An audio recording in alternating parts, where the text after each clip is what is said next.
Hello everyone. हमारे channel exam with Deepika पर आपका हार्दिक स्वागत है। उम्मीद है आप सब बहुत अच्छे होंगे और अपनी पढ़ाई पूरे जोर शोर से कर रहे होंगे और करते भी रहिए। चलिए इसी सीरीज में आज हम शुरू करते हैं अपनी एक और नई क्लास, जिसमें आज हम कवर करेंगे नोबेल अवार्ड्स। तो आज हम नोबेल अवार्ड्स अपनी क्लास में कवर करने वाले हैं। 2023 में जिसको भी नोबेल अवार्ड्स दिए गए हैं वो, और उसके अलावा नोबेल अवार्ड्स का इतिहास क्या रहा है, और साथ में अब तक कितने भारतीयों जो हमारे भारतीयों को नोबेल अवार्ड मिला है, वो सब आज हम कवर करेंगे नोबेल से रिलेटेड। तो चलिए शुरू करते हैं। तो आज हम देखेंगे नोबेल अवार्ड क्या है, ये किस लिए दिए जाते हैं, किसके बिहाफ पर दिए जाते हैं। आज ये सब हम कवर करेंगे। तो चलिए देख लेते हैं नोबेल अवार्ड। तो देखिए नोबेल अवार्ड क्या है और ये कब शुरू हुआ। देखिए नोबेल अवार्ड जो है ये अल्फ्रेड नोबेल जो हैं उनके बिहाफ पर दिया जाता है, और नोबेल अवार्ड की शुरुआत 1901 में हुई थी। जो नोबेल अवार्ड है ये विश्व का सर्वोच्च पुरस्कार है, और नोबेल अवार्ड 6 क्षेत्रों में दिया जाता है, और इसमें लगभग कितनी राशि दी जाती है, लगभग 8 करोड़। हम वो 6 क्षेत्र देख लेते हैं जिनमें नोबेल अवार्ड दिया जाता है। तो देखिए सबसे पहले फिजिक्स, केमिस्ट्री, शांति के क्षेत्र में यानी पीस, लिटरेचर साहित्य के क्षेत्र में, मेडिसिन चिकित्सा के क्षेत्र में, और इकोनॉमिक्स अर्थशास्त्र के क्षेत्र में। देखिए ये भी ध्यान रखने योग्य है कि जो शांति का नोबेल है वो नॉर्वे की राजधानी ओस्लो में दिया जाता है। बाकी जितने भी ये बचे हुए हैं शांति को छोड़कर, बाकी ये जो पांचों हैं ये दिए जाते हैं स्वीडिश की जो राजधानी है स्टॉकहोम, उसमें। ठीक है, चलिए अब जान लेते हैं कि अल्फ्रेड नोबेल जो हैं वो कौन थे, उनके बारे में जान लेते हैं। तो देखिए जो अल्फ्रेड नोबेल हैं इनका जन्म 1833 में हुआ था स्वीडन में। ये कौन है, एक स्वीडिश रसायनज्ञ हैं, अभियंता यानी इंजीनियर और आविष्कारक, व्यापारी और एक लोक परोपकारी व्यक्ति थे। इनके पिता का पूरा नाम है इमैनुअल नोबेल, और इन्हीं के नाम पर ये अवार्ड दिया जाता है। ठीक है, तो इमैनुअल नोबेल कौन थे, एक स्वीडिश इंजीनियर थे, वास्तुकार और आविष्कारक, और ये एक उद्योगपति थे जिनकी मृत्यु कब हुई, 1896 में। चलिए तो देख लेते हैं नोबेल फाउंडेशन के बारे में एक बार देख लेते हैं। तो नोबेल फाउंडेशन की स्थापना कब हुई, 1900 में इसकी स्थापना हुई थी, और 1901 से नोबेल अवार्ड देने शुरू हो गए थे। देखिए जो नोबेल अवार्ड है वो स्वीडन के राजा के हाथों मिलता है। और आगे देखते हैं तो देखिए जो नोबेल अवार्ड है उस वो कैसे दिया जाता है, हर साल उसकी जो घोषणा है वो तो अक्टूबर महीने में कर दी जाती है, परंतु ये दिए जाते हैं 10 दिसंबर को। 10 दिसंबर को ही क्यों दिए जाते हैं, तो देखिए 10 दिसंबर को जो अल्फ्रेड नोबेल हैं उनकी पुण्यतिथि होती है, इसलिए ये अवार्ड 10 दिसंबर को दिए जाते हैं। और देखिए 10 दिसंबर को ह्यूमन राइट्स डे भी मनाया जाता है। ह्यूमन राइट्स डे भी मनाया जाता है 10 दिसंबर को। ठीक है, तो ये अवार्ड कब दिए जाते हैं, पूछा जाए तो 10 दिसंबर के, भले ही अनाउंस अक्टूबर में होते हैं परंतु दिए ये 10 दिसंबर को ही जाते हैं। ठीक है, चलिए आगे चलते हैं। अब देख लेते हैं 2 बार पुरस्कार से सम्मानित कौन व्यक्तित्व हैं जिन्हें 2 बार नोबेल अवार्ड मिला है। तो देखिए एक तो है मैडम क्यूरी। देखिए ये ऐसी महिला है जिन्हें 2 क्षेत्रों में ही नोबेल अवार्ड मिला है, वरना हर कोई अपने एक सब्जेक्ट में मास्टर होता है, परंतु इन्हें दोनों क्षेत्रों में मिला है, फिजिक्स और केमिस्ट्री। देखिए पहले तो इन्हें फिजिक्स में मिला है 1903 में, इन्हें मिला रेडियो एक्टिविटी के लिए। उसके बाद इन्हें 1911 में मिला, फिर वो मिला इन्हें रेडियम की खोज के लिए। ठीक है, और ये मात्र ऐसी महिला भी ऐसी हैं पहली जिन्हें 2 बार नोबेल अवार्ड दिया गया है। इनके बाद अभी तक कोई भी महिला ऐसी नहीं है जिसे 2 बार नोबेल अवार्ड मिला हो। ठीक है, और देखिए 1974 में यह नियम बना दिया गया था कि पोस्थ्यूमस यानी मरणोपरांत किसी को भी नोबेल अवार्ड नहीं मिलेगा। चलिए आगे चलते हैं। 2 बार और किसे नोबेल अवार्ड मिला है, वो मिला है जॉन बार्डिन को। ये मिला है 1956 में, फिजिक्स में ही ट्रांजिस्टर का इन्होंने आविष्कार किया। और उसके बाद बात आती है फिजिक्स में 1972 में सुपर कंडक्टिविटी यानी अति चालकता के लिए इन्हें ये नोबेल अवार्ड मिला। बात करते हैं फ्रेडरिक सेंगर की। तो जो फ्रेडरिक सेंगर है इन्हें 58 में मिला पहले इंसुलिन के लिए, और उसके बाद 1980 में केमिस्ट्री के लिए इन्हें मिला डीएनए की खोज के लिए। ठीक है, आगे चलते हैं लिनस पॉलिंग को। फिर इन्हें मिला केमिस्ट्री में 1954 में, और दूसरा मिला इन्हें शांति में 1962 में। ठीक है, चलिए आगे चलते हैं। अब देख लेते हैं बेरी शार्पलेस हैं, इन्हें नोबेल अवार्ड क्यों मिला 2022 में? देखिए, इन्हें मिला क्लिक केमिस्ट्री और बायो ऑर्थोगोनल केमिस्ट्री के विकास के लिए। अब एक चीज यहाँ इंपॉर्टेंट है, ये भी देख लीजिए।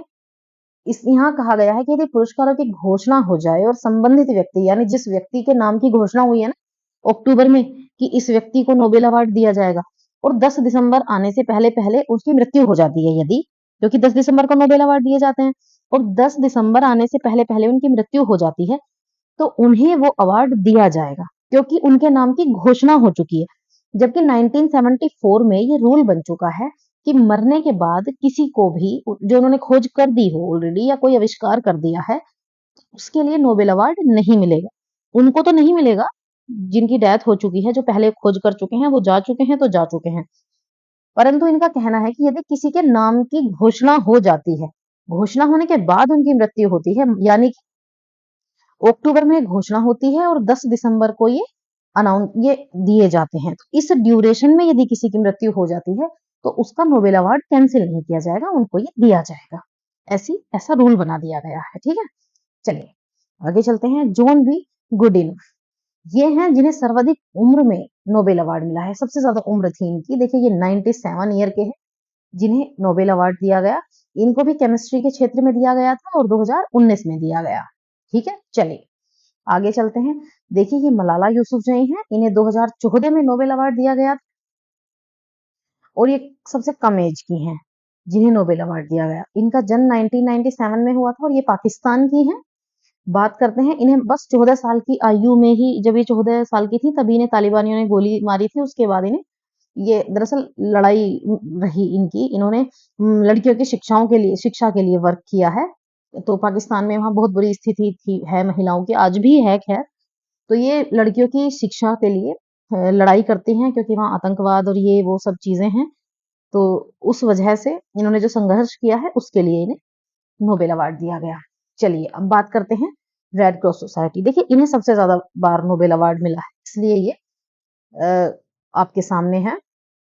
तो रेड क्रॉस की बात करते हैं। तो देखिए, रेड क्रॉस की जो स्थापना है वो 1863 में हुई थी, और इसकी जो स्थापना है वो किसने की? वो की थी हेनरी ड्यूनेंट ने की थी। ठीक है, और रेड क्रॉस का मुख्यालय कहाँ है? वो जिनेवा में है। रेड क्रॉस काम क्या करती है? देखिए, रेड क्रॉस की स्थापना हुई थी 1863 में। देखिए, ये क्या करते थे, जो लोग युद्ध होते थे उस समय, लड़ाइयां जो होती थी, युद्ध होते थे, उसमें क्या होता था, सैनिक और जो जनता है वो, जो लोग घायल होते थे उनको कोई नहीं पूछता था, क्योंकि उस समय ऐसी स्थिति हो जाती थी कि वहां घायलों को उठाने के लिए भी कोई नहीं आता था। तो उस समय ये रेड क्रॉस की स्थापना की गई। ये लोग क्या करते थे, उन घायलों को बहुत मदद करते थे, उनका इलाज करते थे, या जो उस समय बहुत ज्यादा बीमारियां थी या आपदा के समय के जो उस स्थिति से गुजरे हुए लोग होते थे, ये उन लोगों की सहायता करती थी ये संस्था। तो इन्होंने क्या किया, युद्ध, बीमारी और आपदा के समय लोगों की बहुत मदद की और उनकी सहायता की रेड क्रॉस सोसाइटी ने। तो देखिए, रेड क्रॉस सोसाइटी को 1917 में नोबेल अवार्ड मिला। तो देखिए, 1917 में फर्स्ट वर्ल्ड वॉर हुआ था, जब चल रहा था 14 टू 18, 1914 से 18, उस समय जो युद्ध के घायल लोग थे उनको इन्होंने बहुत मदद की। तो एक तो 1917 में इन्हें नोबेल अवार्ड दिया गया, दूसरी बार इन्हें मिला है 1944 में, तीसरी बार मिला इन्हें 1963 में। तो इन्हें 3 बार नोबेल अवार्ड मिल चुका है। तो देखिए, विश्व रेड क्रॉस दिवस कब मनाया जाता है? ये प्रतिवर्ष 8 मई को हम मनाते हैं। आगे चलते हैं। शरणार्थियों के लिए जो संयुक्त राष्ट्र उच्च आयुक्त, इसे 1954 और 1981, इसे 2 बार नोबेल अवार्ड मिला है। देखिए, ऐसा बहुत कम होता है कि किसी एक ही संस्था को या किसी एक ही व्यक्ति को बार बार नोबेल अवार्ड दिया जा रहा है। ये उसके सराहनीय कार्य हैं जिनके लिए ये दिया जाता है। तो देखिए, ये अपने आप में बहुत बड़ी बात है कि अभी तक मुझे लगता है रेड क्रॉस सोसाइटी को ही सबसे ज्यादा बार नोबेल अवार्ड दिया गया है, जो कि 1917, 1944 और 1963। और ये संयुक्त राष्ट्र के उच्चायुक्त इसे मिला है 1954 और 1981 में। चलिए आगे चलते हैं। अब देख लेते हैं नोबेल पुरस्कार के भारतीय विजेता। तो देखिए, रविन्द्रनाथ टैगोर जी हैं, इन्हें साहित्य के लिए नोबेल अवार्ड मिला। 1913 में जो गीतांजलि है, ये काव्य संग्रह है, इसके लिए इन्हें नोबेल अवार्ड दिया गया था। आते हैं चंद्रशेखर वेंकट रमन, इन्हें फिजिक्स के लिए नोबेल अवार्ड दिया गया। 1930 में इन्होंने स्कैटरिंग ऑफ लाइट यानी प्रकाश के प्रकीर्णन की खोज के लिए इन्हें नोबेल अवार्ड दिया गया। आगे चलते हैं। हरगोविंद खुराना, इन्हें मेडिसिन के क्षेत्र में नोबेल अवार्ड दिया गया था। 1968 में इन्होंने डीएनए की एक्सप्लेनेशन दी और प्रोटीन संश्लेषण में इन्होंने कार्य किया था, इसलिए इन्हें नोबेल अवार्ड दिया गया। दरअसल ये भारतीय मूल के थे, ये इन्हें अमेरिका की नागरिकता प्राप्त हो गई थी, तो ये भारतीय मूल के नागरिक थे, हरगोविंद खुराना जी। आगे चलते हैं, शांति के क्षेत्र में मदर टेरेसा को इन्हें भारतीय नागरिकता मिल गई थी, तो ये भारतीय नागरिक हो गई थी। इन्हें शांति के क्षेत्र में नोबेल अवार्ड मिला 1979 में, माफ कीजिए 1979 में इन्हें भारत की नागरिकता मिली थी और इन्होंने गरीब और असहाय लोगों की मदद की। ये नन थी। चलिए आगे चलते हैं, डॉक्टर सुब्रमण्यम चंद्रशेखर, इन्हें मिला है फिजिक्स के क्षेत्र में, भौतिकी के क्षेत्र में। देखिए 1983 में इन्हें चंद्रशेखर सीमा जो है उसकी खोज के लिए मिला। चंद्रशेखर सीमा क्या है? देखिए इन्होंने क्या किया था कि तारों के जन्म और मृत्यु के संबंध में सिद्धांत का इन्होंने प्रतिपादन किया। दरअसल इन्होंने प्रूव किया कि जब कोई तारा होता है ना, स्टार, तो जो स्टार है, इन्होंने बताया कि जैसे उसका जन्म होता है वो फिर धीरे धीरे धीरे धीरे मृत्यु की तरफ चला जाता है, और मृत्यु की तरफ जाते जाते वो एक ऐसी स्टेज में चला जाता है, वो एक ऐसे डार्क में चला जाता है कि जिसको कोई भी रोशनी भेद नहीं सकती है। तो बस यही सीमा जो इन्होंने धीरे धीरे, आप इसकी बड़ी लंबी एक्सप्लेनेशन है, तो वही चंद्रशेखर सीमा के नाम से जानी जाती है, जिसके लिए नोबेल अवार्ड दिया गया था। चलिए आगे चलते हैं, अमर्त्य सेन, 1998 में इन्हें अर्थशास्त्र के लिए नोबेल अवार्ड दिया गया। आगे चलते हैं, वीएस नायपाल, इन्हें 2001 में साहित्य के क्षेत्र में नोबेल अवार्ड मिला है। आगे चलते हैं, वेंकटरमन रामकृष्णन, 2009 में केमिस्ट्री के क्षेत्र में इन्होंने राइबोसोम संरचना को प्रतिपादित किया था। चलिए आगे चलते हैं, कैलाश सत्यार्थी जी हैं, इन्हें शांति के क्षेत्र में नोबेल अवार्ड मिला है। 2014 में मलाला यूसुफजई के साथ ही इन्हें नोबेल अवार्ड मिला था शांति के लिए। देखिए 2014 में जो नोबेल अवार्ड मिला था मलाला यूसुफजई को, कैलाश सत्यार्थी जी, इन्हें साथ में अवार्ड मिला है, दोनों को एक साथ। ठीक है, ये क्या करते हैं, इनका एक फाउंडेशन है, ये उसके लिए छोटे बच्चों की शिक्षा के लिए कार्य करते हैं। तो इन्होंने बहुत सारे बच्चों को बहुत ज्यादा शिक्षा के लिए प्रेरित किया है, उन्हें पढ़ाया है, उनका बहुत कुछ करते हैं ये। उन बच्चों को ऐसी जगह से ये बचाते हैं, फिर उनको पढ़ाई में ये सपोर्ट करते हैं। चलिए आगे चलते हैं, अभिजीत बनर्जी, देखिए इन्हें अर्थशास्त्र के लिए 2019 में मिला है, इनकी पत्नी एस्थर डफलो के साथ इन्हें कंबाइंड रूप से ये मिला है। चलिए आगे चलते हैं, देखिए दरअसल महात्मा गांधी जी को 1937, 1938, 1939 और 1947 में नॉमिनेशन तो किया गया था, परंतु नोबेल अवार्ड नहीं मिला। और देखिए इन्हें 1948 में भी इनका नाम नॉमिनेट किया गया था, परंतु फिर 4 दिन बाद ही उनकी डेथ हो गई थी। तो महात्मा गांधी जी को नॉमिनेट तो कई बार किया गया, परंतु इन्हें कभी नोबेल अवार्ड नहीं मिल पाया था। आगे चलते हैं, अर्थशास्त्र के नोबेल की शुरुआत किस वर्ष की गई थी? देखिए जो नोबेल अवार्ड है उनकी शुरुआत तो की गई थी 1901 से, परंतु इकोनॉमिक की बात करें तो इकोनॉमिक्स में जो नोबेल अवार्ड है वो प्रदान किए गए थे 1968 से, शुरुआत 1968 से की गई थी। आगे देखते हैं, मलाला यूसुफजई को किस वर्ष नोबेल अवार्ड मिला? तो देखिए हम जानते हैं मलाला यूसुफजई को प्लस कैलाश सत्यार्थी जी को, दोनों को एक साथ नोबेल अवार्ड दिया गया 2014 में। वो भी किस किस लिए दिया गया? शांति के क्षेत्र में। चलिए आगे चलते हैं, अगला क्वेश्चन है, इनमें से किस भारतीय को नोबेल पुरस्कार मिला है? तो देखिए नोबेल पुरस्कार किसे किसे मिला है? रविंद्रनाथ टैगोर जी को मिला है, चंद्रशेखर वेंकट रमन को मिला है, अमर्त्य सेन जी को मिला है, तो इन्हें नहीं मिला है भीमराव अम्बेडकर जी को। तो हमारे ऑप्शन क्या हो गए? 2, 3, 4 किस में है? 2, 3, 4 इसमें है, ऑप्शन बी में। तो चलिए आगे चलते हैं, नोबेल पुरस्कार कितने क्षेत्रों में दिया जाता है? तो आपको याद होगा नोबेल पुरस्कार 6 क्षेत्रों में दिया जाता है। पहले ये 5 क्षेत्रों में दिया जाता था, उसके बाद इसमें इकोनॉमिक्स जोड़ दी गई। ठीक है, इकोनॉमिक्स में दिया जाने लगा, तो वर्तमान में ये 6 क्षेत्रों में दिया जाता है। चलिए आगे चलते हैं, नोबेल पुरस्कार किसकी याद में दिया जाता है? तो देखिए ये अल्फ्रेड नोबेल जी की याद में दिया जाता है। आगे चलते हैं, इनमें से किस क्षेत्र में नोबेल नहीं दिया जाता है? तो देखिए फिजिक्स, भौतिकी के क्षेत्र में दिया जाता है, शांति के क्षेत्र में दिया जाता है, अर्थशास्त्र के क्षेत्र में दिया जाता है, कला के क्षेत्र में नोबेल अवार्ड नहीं दिया जाता है। अगले क्वेश्चन पर आते हैं, इनमें से किसे 2 बार नोबेल पुरस्कार मिला है? तो देखिए जॉन बर्डीन को मिला है, मैडम क्यूरी को मिला है, बैरी शार्पलेस को मिला है, जॉन बी गुड इनफ को नहीं मिला है। इन्हें सबसे ज्यादा उम्र के लिए मिला है। तो बात करते हैं 1, 2, 3 ऑप्शन किसमें है, ये ऑप्शन सी में है। तो किस किस को मिला है 2 बार Nobel award, John Bardeen, madam Curie और बैरी शार्पलेस, इस ऑप्शन में। अब आते हैं नोबेल पुरस्कार कब दिया जाता है। तो देखिए हम ये कई बार पढ़ चुके हैं, 10 दिसंबर को दिया जाता है, और 10 दिसंबर को आपको अभी बताया भी है ह्यूमन राइट्स डे भी मनाया जाता है। ठीक है, मानवाधिकार दिवस होता है ये, जिस दिन ये नोबेल अवार्ड दिए जाते हैं। चलिए आगे चलते हैं। अब देखिए, अब हम देख लेते हैं 2023 में जिन्हें भी नोबेल अवार्ड दिए गए हैं, अब हम एक बार उन्हें देख लेते हैं। तो देखिए नोबेल पुरस्कार पहली बार कब प्रदान किए गए थे, तो देख लेते हैं ये पहली बार कब प्रदान किए गए थे। तो देखिए नोबेल अवार्ड पहली बार हमें दिए गए थे 1901 में। आगे चलते हैं। तो देखिए जो नोबेल अवार्ड है, तो वो अल्फ्रेड नोबेल की जो 1895 की वसीयत है उसके अनुसार दिए जाते हैं। ठीक है, हम ये पढ़ चुके हैं, हम ये जानते हैं कि जो अल्फ्रेड नोबेल है वो एक स्वीडिश रसायनज्ञ थे, इंजीनियर थे और एक उद्योगपति थे, और डायनामाइट के आविष्कार के लिए प्रसिद्ध हैं। डायनामाइट का आविष्कार किया था इन्होंने, इसलिए ये प्रसिद्ध है। अगले क्वेश्चन पर आते हैं। अर्थशास्त्र के क्षेत्र में नोबेल पुरस्कार कब से दिया जाने लगा। देखिए ये हम पढ़ चुके हैं, ये 1968 से दिए जाते हैं। आगे चलते हैं। ठीक है, तो देखते हैं नोबेल पुरस्कार क्या है। हम पढ़ चुके हैं, हम जान चुके हैं कि भौतिकी, रसायन विज्ञान, शरीर विज्ञान या चिकित्सा एक ही बात है। साहित्य और शांति के क्षेत्र में प्रदान किए जाते हैं। अर्थशास्त्र 1968 में जोड़ा गया था। अर्थशास्त्र जो है वो स्वेरिजेस रिक्स बैंक यानी स्वीडन का केंद्रीय बैंक है ये। इन्होंने अल्फ्रेड नोबेल की स्मृति में आर्थिक विज्ञान में पुरस्कार की स्थापना को, देखिए इसके लिए जो फाइनेंस है ये 5 क्षेत्रों में दिया जाता था नोबेल अवार्ड, लेकिन 1968 में जो स्वीडन का सेंट्रल बैंक है उसने ये अमाउंट दी कि इकोनॉमिक्स के लिए भी अवार्ड किया जाए इन्हीं की नोबेल की मेमोरी में। ठीक है, तो ये नोबेल फाउंडेशन द्वारा ही प्रशासित किया जाता है।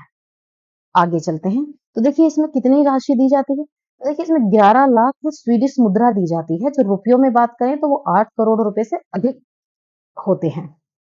तो पहली बार 1901 में दिए गए। कहाँ दिए जाते हैं, स्टॉकहोम स्वीडन में दिए जाते हैं। और शांति का पुरस्कार कहाँ दिया जाता है, ओस्लो में दिया जाता है।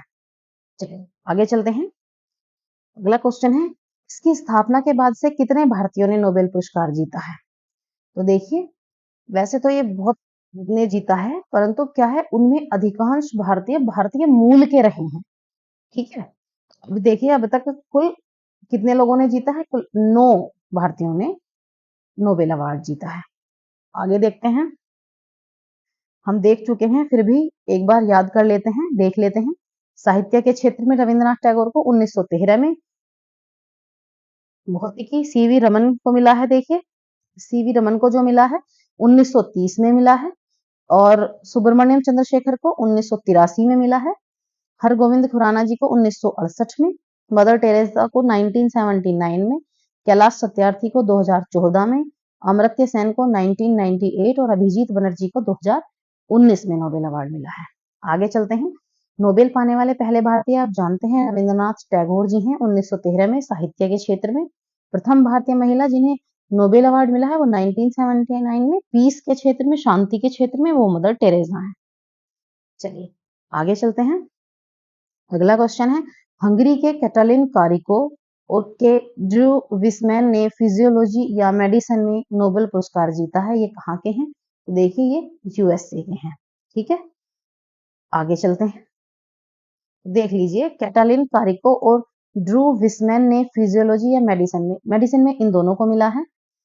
ठीक है, किस लिए मिला है, देखिए इन्होंने क्या किया है, COVID-19 के खिलाफ प्रभावी mRNA टीकों के विकास को सक्षम बनाया है। तो देखिए इसके लिए एक शॉर्ट ट्रिक बनाई गई है, दवाई लेके कैट डर गई। तो ये किस लिए है, दवाई के नाम से ये वाला नाम आपको याद रखना है, ड्रू विस्मैन। ठीक है, और आप बात करेंगे कैट की तो इसको आप कैसे रखेंगे, कैटेलिन कैरिक। ठीक है, इसलिए ये, और इसलिए दवाई का नाम क्यों दिया गया है, क्योंकि इन्होंने मेडिसिन के क्षेत्र में इन्हें अवार्ड मिला है। तो आपको ये शॉर्ट ट्रिक याद रखनी है, दवाई लेके कैट डर गई, तो आपको ये याद रहेगा। चलिए आगे चलते हैं। लेखक जॉन फासे को साहित्य में 2023 के लिए नोबेल पुरस्कार से सम्मानित किया गया है। तो ये कहाँ से हैं? तो देखिए ये नॉर्वेजियन है, ये रहे नॉर्वेजियन लेखक हैं जॉन फासे। इनको साहित्य के क्षेत्र में 2023 में नोबेल अवार्ड दिया गया है। देख लेते हैं एक बार इनके बारे में। देखिए इनके गद्य हैं जो उनको जो कहानी, जो अनकही कहानी को आवाज देते हैं, प्रदान किया गया है। ठीक है, तो देख लेते हैं इनकी शॉर्ट ट्रिक एक बार हम देख लेते हैं। किताब पढ़ के जॉन फासे। देखिए नाम तो इनका जॉन फासे है, नाम तो आपको याद हो गया, लेकिन किताब पढ़ने का संबंध किससे है? साहित्य से। ताकि आपको ये भी याद रहे कि किताब पढ़ के, किताब किससे रिलेटेड हो गई? साहित्य से। तो किताब पढ़ के जॉन फसे, तो इन्हें मिला है साहित्य के क्षेत्र में। चलिए आगे चलते हैं। नोबेल शांति पुरस्कार मानवाधिकार कार्यकर्ता नरगिस मोहम्मदी को प्रदान किया गया है। ये कहाँ की है? देखिए ये ईरान की है, ईरानियन है। तो देख लेते हैं। देखिए ये ईरानियन मानवाधिकार कार्यकर्ता हैं नरगिस मोहम्मदी, इन्हें नोबेल अवार्ड प्रदान किया गया है। ये जेल में बंद हैं और इन्होंने ईरानी मानवाधिकारों के लिए बहुत काम किया है। सबसे बड़ी बात, इन्होंने महिलाओं के उत्पीड़न के खिलाफ लड़ाई लड़ी है। ठीक है, और सभी के लिए मानवाधिकार और स्वतंत्रता को बढ़ावा देने के लिए इन्हें अवार्ड दिया गया है। आगे चलते हैं, फिजिक्स में हम बात करते हैं। तो फिजिक्स में किसे किसे अवार्ड दिया गया है? ये दिया गया है पियरे अगस्टिनी, फेरेंक क्रॉस्ट और एनी एल व्हिलियर को। ठीक है, तो देख लेते हैं किस लिए दिया गया है। तो देखिए ये दिया गया है प्रयोगात्मक तरीकों के लिए, जो पदार्थ में इलेक्ट्रॉन गतिशीलता के अध्ययन के लिए प्रकाश के एटोसेकेंड पल्स उत्पन्न करते हैं। देखते हैं। देखिए 2023 में क्या है, नोबेल पुरस्कार विजेताओं को उनको प्रयोगों के लिए मान्यता दी जा रही है जिन्होंने मानवता को परमाणुओं और अणुओं के अंदर इलेक्ट्रॉनों की दुनिया की खोज के लिए नए उपकरण दिए हैं। तो देख लेते हैं पियरे अगस्टिनी, फ्रैंक क्रोस्ट, एनियल व्हिलर। ठीक है, तो शॉर्ट ट्रिक एक बार देख लेते हैं। फंस गई प्यारी अन्ने फ्रैंक। तो देखिए प्यारी मतलब पियरे अगस्टिनी, फेरेंक मतलब ये फेरेंक क्रोज इनका नाम है। अब बात करते हैं एनियल व्हिलर। तो ये फंस गई क्यों लिखा गया है? तो पीएच जो है इससे मतलब है फिजिक्स यानी भौतिकी। इस ट्रिक को आप याद रखेंगे तो आपको याद रहेगा। चलिए आगे चलते हैं। 2023 के लिए अर्थशास्त्र का नोबेल अवार्ड जो दिया गया है वो क्लाउडिया गोल्डिन को दिया गया है। तो जो क्लाउडिया गोल्डिन है देख लीजिए, अर्थशास्त्र में नोबेल अवार्ड दिया गया है। ये हार्वर्ड विश्वविद्यालय की प्रोफेसर हैं और यह किस लिए दिया गया है? महिलाओं के श्रम बाजार के परिणामों के बारे में हमारी समझ को उन्नत करने के लिए ये इन्हें अवार्ड दिया गया है। देखिए जो गोल्डिन के पथ प्रदर्शक कार्य हैं, उन्होंने पिछले 200 वर्षों में श्रम बाजार में महिलाओं की भागीदारी पर प्रकाश डाला है। लेकिन उन्होंने बहुत बड़ा काम किया है। और क्यों पुरुषों और महिलाओं के बीच वेतन अंतर कम होने से इनकार कर रहा है, जबकि उच्च आय वाले देश में कई महिलाएं पुरुषों की तुलना में बेहतर शिक्षित होने की संभावना रखती हैं। देखिए ऐसे पॉइंट हैं जिनको, जो न जाने कितने सालों से दबे हैं और इन पर वर्क किया जाना बहुत आवश्यक है। ये जो बीच का डिफरेंस होता है ना, मेन वुमेन, क्योंकि बहुत सी कंपनीज भी ऐसे करती हैं वुमेन को कम पे करना, मेन तो ऐसा कुछ नहीं है। ये जो एफिशिएंसी है माइंड की या कैसे भी, तो ऐसा नहीं है, महिलाएं भी बहुत आगे जा सकती हैं। तो इस पर इन्होंने जो प्रकाश डाला है, ये इसके लिए इन्हें नोबेल अवार्ड दिया गया है। चलिए आगे अब रसायन विज्ञान की बात कर लेते हैं।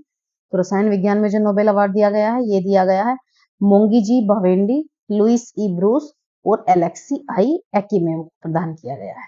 ठीक है, देख लीजिए एक बार किस लिए दिया गया है इन्हें। ये क्वांटम डॉट्स की खोज और संश्लेषण के लिए ये अवार्ड दिया गया है। देखिए हमसे सिर्फ जरूरी नहीं है यही पूछा जाए कि अवार्ड किसे दिया गया है, हमसे ये भी पूछा जा सकता है कि अवार्ड क्यों दिया गया है। आपको पॉइंट्स दिए जा सकते हैं, क्योंकि क्वेश्चन देखिए जो आज के समय में पेपर का जो लेवल है वो टफ होता जा रहा है, क्योंकि आप जानते हैं बहुत बड़ी स्ट्रेंथ एग्जाम में बैठती है। तो हमसे ये जरूरी नहीं है ये किसे दिया गया है, हमसे ये भी पूछा जा सकता है क्यों दिया गया है नोबेल अवार्ड। तो जैसे क्योंकि ये बहुत बड़ा पॉइंट नहीं है, शॉर्ट से शॉर्ट में आपसे पूछा जा सकता है, तो ऑप्शन में दे दिया जाए। तो देखिए अब हमें ये भी जान लेना जरूरी है कि इन्हें अवार्ड क्यों दिया गया है। क्यों दिया गया है केमिस्ट्री का? ये दिया गया है क्वांटम डॉट्स की खोज के लिए। ठीक है, देखिए क्वांटम डॉट्स जो हैं नैनो कणों की खोज और विकास को पुरस्कृत करता है, जो इतने छोटे होते हैं कि उनका आकार उनके गुणों को निर्धारित करता है। ठीक है, तो चलिए एक बार हम शॉर्ट में जिनको नोबेल अवार्ड दिया गया है एक बार शॉर्ट में रिवीजन कर लेते हैं। तो ये है फिजियोलॉजी या मेडिसिन, किसे दिया गया है? कैटलिन कारिको और ड्रू विस्मैन को 2 अक्टूबर। किस लिए दिया गया है? mRNA टीकों पर उनके अग्रणी कार्य के लिए। अब बात करते हैं फिजिक्स की। फिजिक्स में दिया गया है पियरे एगोस्टिनी, फेरेंक क्रॉस और एनी एल व्हीलर को 3 अक्टूबर। ये किस लिए दिया गया है? प्रायोगिक तरीकों के लिए जो पदार्थ में इलेक्ट्रॉन गतिशीलता के अध्ययन के लिए प्रकाश के ऑटो सेकंड पल्स उत्पन्न करते हैं। बात करते हैं केमिस्ट्री की। मोंगी जी बावेंडी, लुइस ई ब्रूस और एलेक्सी आई एकिमोव, इन्हें दिया गया है क्वांटम डॉट्स की खोज और संश्लेषण के लिए। साहित्य की बात करते हैं, जॉन फासे, इन्हें दिया गया है नवोन्मेषी नाटक और गद्य के लिए जो अनकहे को आवाज देते हैं। चलिए आगे देख लेते हैं। शांति के लिए दिया गया है नरगिस मोहम्मदी को। ईरान में महिलाओं के उत्पीड़न के खिलाफ इन्होंने लड़ाई लड़ी है और सभी के मानवाधिकार और स्वतंत्रता के लिए इन्होंने जो लड़ाई लड़ी है उसके लिए इन्हें अवार्ड दिया गया है। आगे बात करते हैं आर्थिक विज्ञान में स्वेरिजेस रिक्स बैंक पुरस्कार दिया गया है। यह है क्लाउडिया गोल्डिन को। महिलाओं के श्रम बाजार के परिणामों में के बारे में हमारी समझ को उन्नत करने के लिए इन्हें अवार्ड दिया गया है। ठीक है, तो चलिए आज की क्लास यहीं फिनिश करते हैं। मिलते हैं एक अच्छी सी क्लास में, अगली क्लास में। तो आप अपनी तैयारी पूरे जोर शोर के साथ करते रहिएगा। हम मिलते हैं आपको नेक्स्ट क्लास में। चलिए।